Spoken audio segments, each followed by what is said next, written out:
Good morning, student.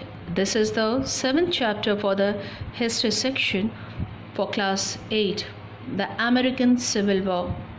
Civil War stands for the war in which the common civilians were also involved.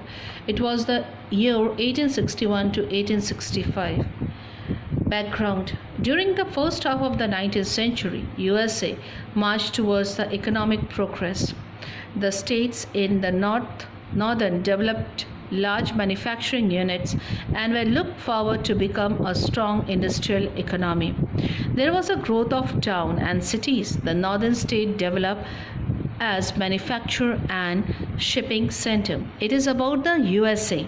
Okay, during the first half of the 19th century, USA marched towards the economic progress. Okay, the industry, large manufacturing units, and were looking forward to becoming a strong industrial economy.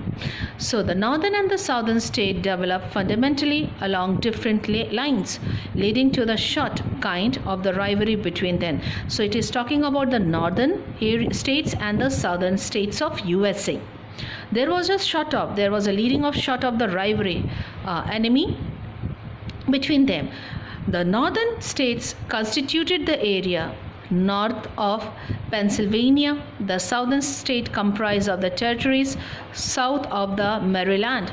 The south was primarily agriculture. So the southern was primarily agriculture.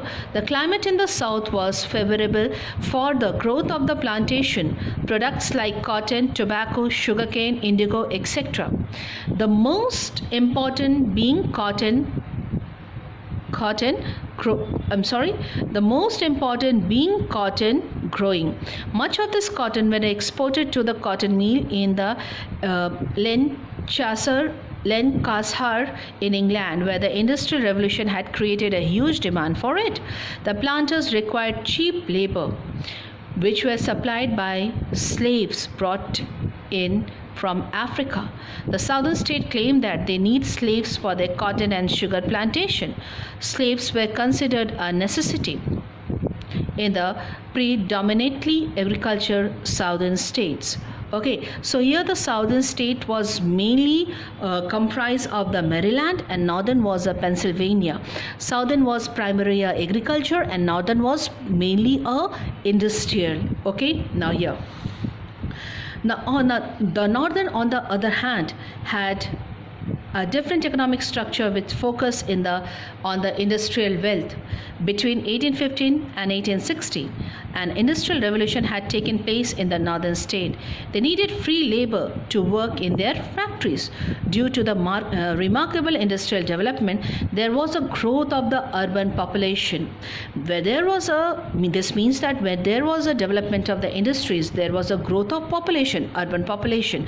The type of economic activities that flourished in the north gave rise in a social system in which free workers were thrived. Thrive means grow or develop well.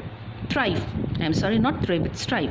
The industrialized northern states did not need slave labor in their industries and did not approve the slavery.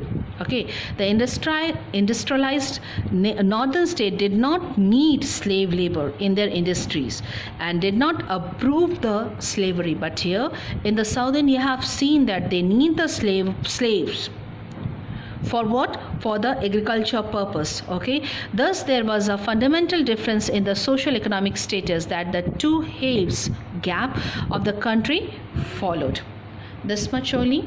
Thank you.